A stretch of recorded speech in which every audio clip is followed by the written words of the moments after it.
याद करा, याद करा,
कुलुस्सियों 3:16।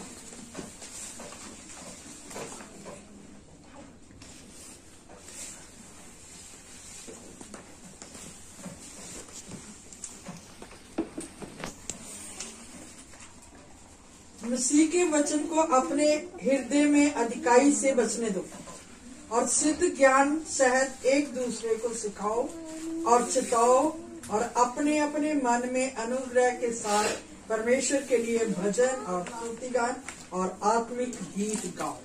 इसमें बहुत सारी बातें हैं। पहली बात, परमेश्वर के वचन को अधिकाई से अपने दिल में बसने दो। अगर उसके शॉर्ट में बोले, परमेश्वर के वचन को अपने दिल में बसने दो।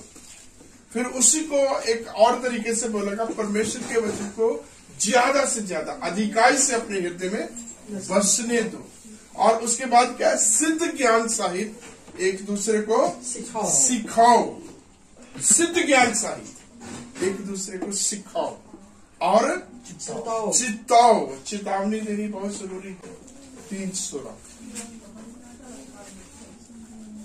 से रचा गया और उपदेश और समझाने और सुधारने और धर्म की शिक्षा के लिए लाभदायक है, ताकि परमेश्वर का जन सिद्ध बने और हर एक भले काम के लिए तत्पर हो जाए। मकसद है परमेश्वर के पवित्र वचन का क्या है? यहाँ लिखा है हर एक पवित्र शास्त्र।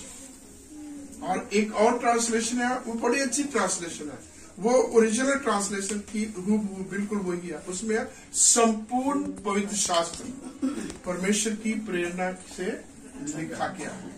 Entire scripture is written with the inspiration of God.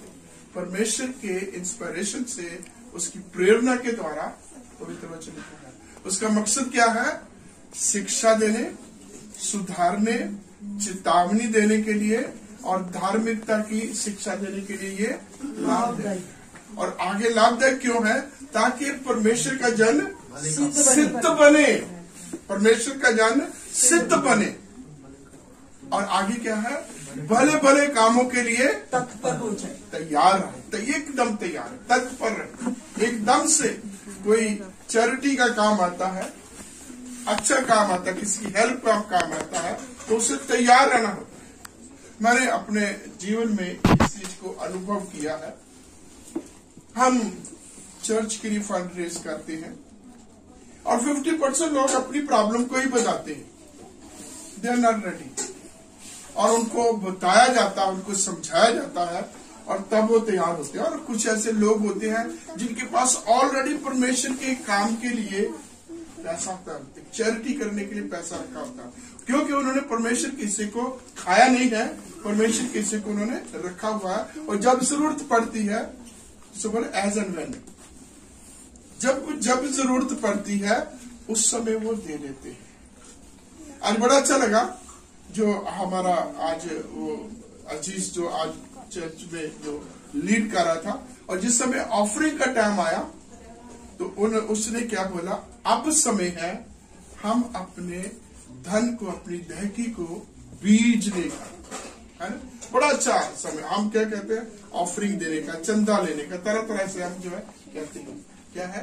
परमेश्वर के लिए उस बीज को बीजने का, जहां से हमें बहुतायत से आशीष की फसल मिलेगी, जिसे हमने जो है परमेश्वर के पवित्र वचन में पढ़ते हैं।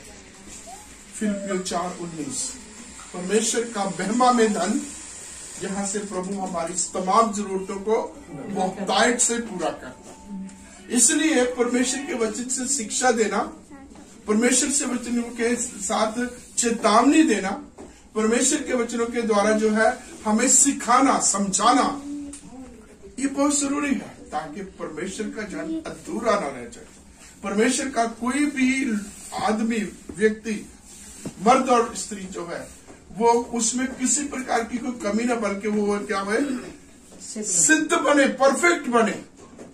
जिसके लिए अब्राहम को परमेश्वर ने कहा है, जो हम उत्पत्ति 17 में पढ़ते हैं, वचन में लिखा है जब वो 99 ईयर्स का हुआ, उस समय परमेश्वर से बात की, मेरी उपस्थिति में चल और सिद्ध होता जा, मेरी उपस्थिति में चल और सिद्ध होता जा। परमेश्वर की मनसा, परमेश्वर की योजना, परमेश्वर चाहता है हम अधूरे न रहे, हम कमजोर न रहे, हम सिद्ध बने।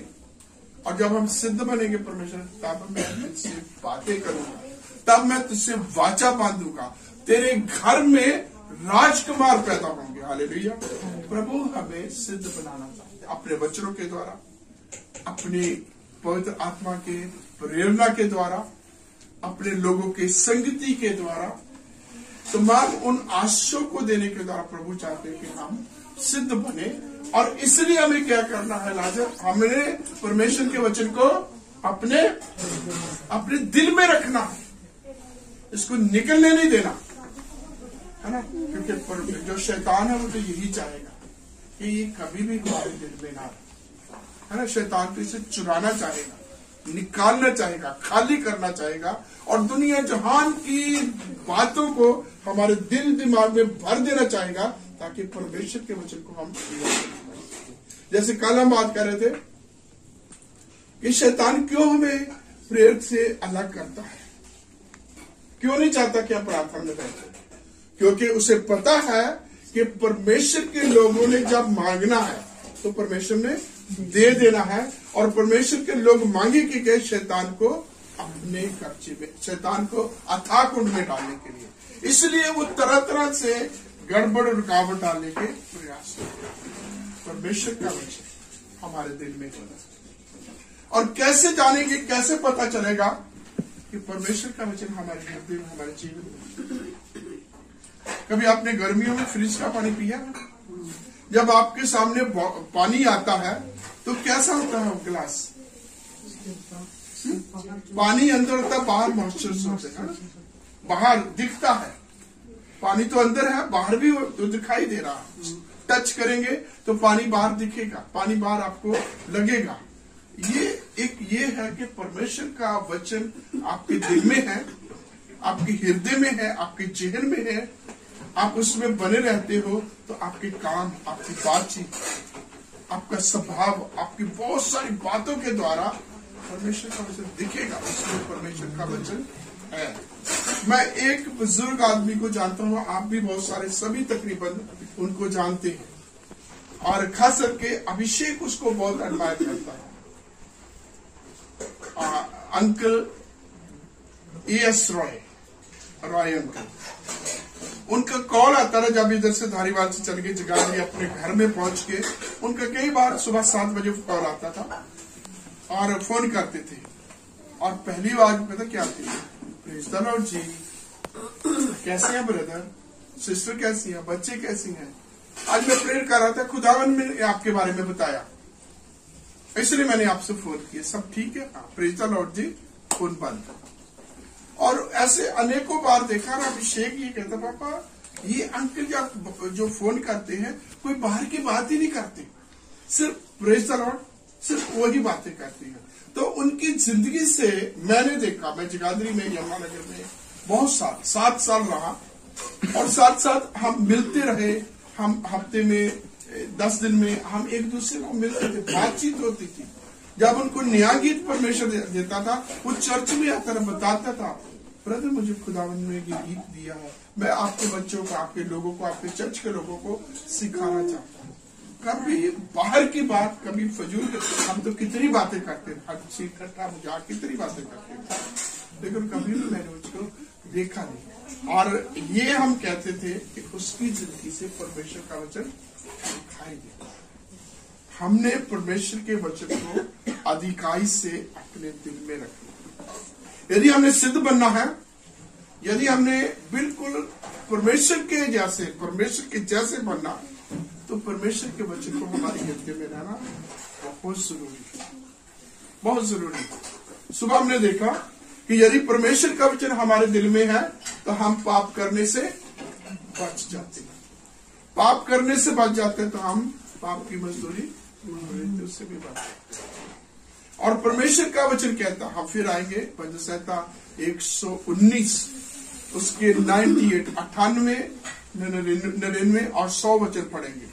परमेश्वर के वचन की सामर्थ, इसको जब हम अपनी जिंदगी में, अपने दिल में रखते हैं, जेल में रखते हैं, तो प्रभु हमें किस प्रकार की आशीष और बरकत देता है। भजन संहिता 119 और उसका 98, 99 और 100 वचन। तू अपनी आज्ञाओं के द्वारा मुझे अपने शत्रुओं से अधिक बुद्धिमान करता है, क्योंकि वह सदा मेरे मन में रहती है। मैं अपने सब शिक्षकों से भी अधिक समझ रखता हूँ, क्योंकि मेरा ध्यान तेरी चितौनियों पर लगा है। मैं पुरानियों से भी समझदार हूँ, क्योंकि मैं तेरे उपदेशों को पकड़े हुआ हूँ। देखिए, पहला दुश्मन, विरोधी, शत्रु, और क्या कहता है? मैं अपने शत्रुओं से ज्यादा समझदार हूँ। मैं अपने शत्रुओं से ज्यादा समझदार हूँ, क्योंकि मैंने क्या किया हुआ लाजर? मैंने तेरी आज्ञा को पकड़े हुआ हूँ। तेरी आज्ञा मेरे पास है, और परमेश्वर की आज्ञा हमारे पास है। परमेश्वर की आज्ञा के अनुसार हम चलते हैं तो हमारे शत्रु कई प्रकार की प्लानिंग, कई प्रकार की योजना बनाते हैं, हमारा विरोध करते हैं, हमें गिराने के लिए, हमारा नुकसान करने के लिए, हमारी बेइज्जती करने के लिए कई प्रकार की योजना बनी होती है, हमें नीचा दिखाने के लिए उसकी योजना बनी रहती है। लेकिन यदि हम परमेश्वर के वचनों को, परमेश्वर के वचनों की शिक्षा को पकड़े हुए हैं, है ना, पकड़े हुए, थामे हुए हैं, तो शत्रु का कोई भी निशाना, कोई भी मंसूबा, किसी प्रकार की योजना हम पर प्रबल नहीं हो सकती। दूसरी चीज है, मैं अपने सिखाने वालों से भी ज्यादा समझता। किनसे? मेरे टीचर्स से। कितनी बड़ी बात है, मैं अपने टीचर से ज्यादा समझदार हूं, क्योंकि मैंने तेरी चेतावनियों को, ये सबसे मुश्किल होता है। जब चेतावनी आती है ना, हम नहीं सह पाते। चेतावनी आती है, परमेश्वर के दासों को मैंने बोलते सुना पुलपुट के ऊपर, और कलीसिया को उसके ऊपर कुड़कुड़ाते हुए सुना। परमेश्वर के दास ने वचन बोला और कलीसिया के बीच में ग्रुप बन गया। आज तो पास्टर साहब ने मेरे ऊपर बोला, मेरे को भी हंसते खेलते लोगों ने बोल देते हैं कि आज तो मैं ही आपका था। लेकिन क्या है मेरे प्रियो, मैं अपनी जिंदगी से मैं बताना चाहता हूँ कि जब कभी भी मैंने परमेश्वर का वचन शेयर किया है, मैंने कभी किसी को टारगेट नहीं रखा, किसी के देख के नहीं बोला, ना किसी के हफ्ता भर में जब अब तक मेरे साथ किसने कैसा व्यवहार किया। जब मैं किसी को टॉन्ट करना है, जब मैं किसी को वचन के द्वारा कहना है, यदि मैंने कहना तो डायरेक्ट बात करेंगे, बेस्ट वो है, काउंसलिंग करेंगे, बेस्ट वो है। लेकिन इस समय जो है परमेश्वर का वचन हमें दिया गया है। We are on the pulpit. कहा Rajan? We are on the pulpit. और पुलपिट का मतलब क्या है? Pull the people from the pit. Pull pit, pull the people from the pit. लेकिन हम करते क्या है? Put pit. हम फिर लोगों को वही धकेल देते हैं।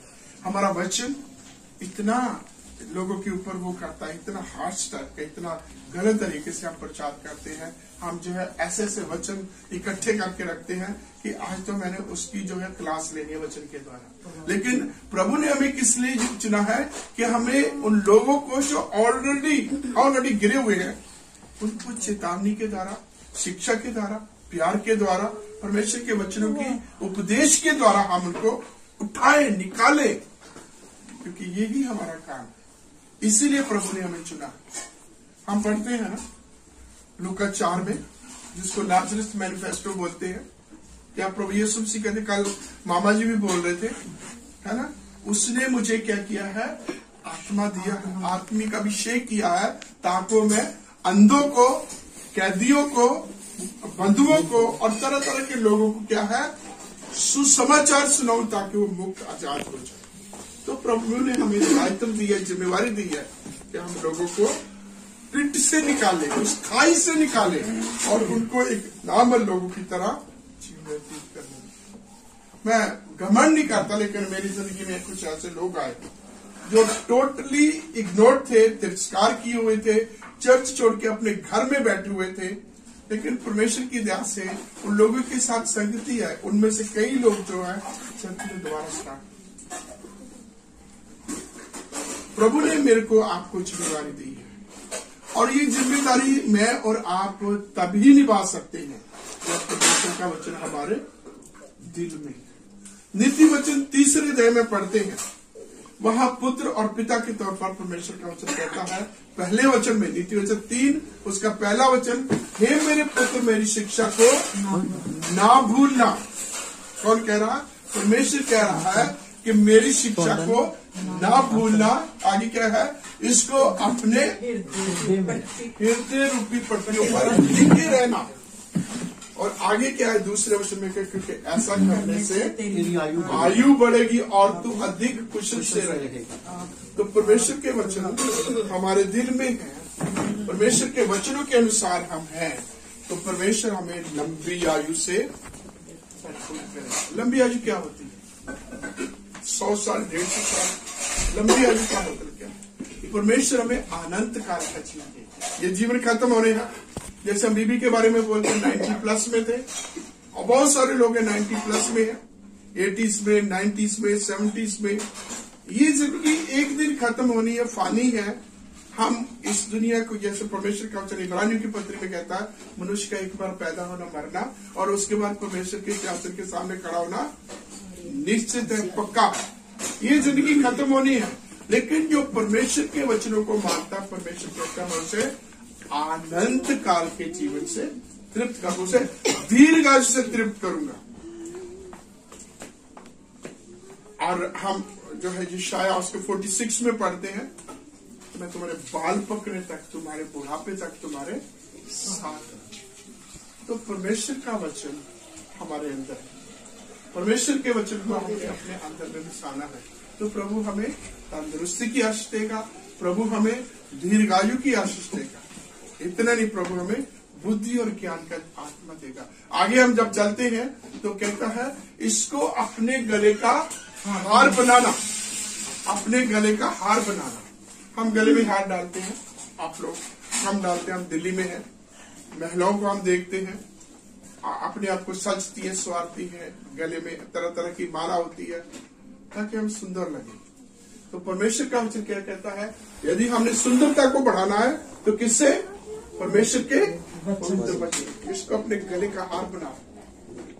और इस प्रकार से क्या है, तू अति बुद्धिमान है, तू परमेश्वर और मनुष्य दोनों का अनुग्रह पाएगा और तू बुद्धिमान हो जाएगा। प्रभु हमें बुद्धिमान बनाना चाहते हैं, प्रभु हमें मनुष्य और परमेश्वर दोनों के अनुग्रह से परिपूर्ण करना चाहते हैं। इसलिए अपने परमेश्वर के वचन को अपने हृदय में रखना, परमेश्वर के वचन के अनुसार चलना, परमेश्वर के वचनों में बने रहना है, तो प्रभु हमें बहुतायत से बढ़ाएगा, अपनी महिमा अपने जलाल के लिए इस्तेमाल करेगा। प्रभु वहां फिर कोई बड़ा कोई छोटा, कोई उम्र में, कोई लियाकत में, कोई क्वालिफिकेशन में, उसका मायने नहीं रहते। प्रभु का वचन जो है, प्रभु के प्रति हमारी आज्ञाकारिता जो है, प्रभु के प्रति हमारा जो समर्पण है, वो ही हमारे लिए आशीष का कारण बन जाए। तो प्रभु हम सबकी सहायता करें। आज की शाम जो दोपहर को भी हमने वचन देखा, इस बार फिर उसके ऊपर हमने थोड़े से समय पर मनन किया है। और मैं चाहूंगा, मेरी गुजारिश से हम सब से परमेश्वर का वचन पढ़े, परमेश्वर के वचन को अपने हृदय में रखें और परमेश्वर के वचन के अनुसार चले। हम सिद्ध नहीं है, हम बिल्कुल जो है क्या बोलते हैं, हम कामिल नहीं है, लेकिन प्रयास तो करें, कोशिश तो करें, इसके अनुसार बने रहने की कोशिश तो करें। और जब हम प्रयास करेंगे, कोशिश करेंगे, तो प्रभु हमारा सहारा होगा, प्रभु हम पर अनुग्रह करेगा और हम प्रभु के इस वचन को अपने हृदय में रख करके उसके अनुसार चलने में सफल होगा। प्रभु हम सबका अपना अनुग्रह बनाए। Thank you very much.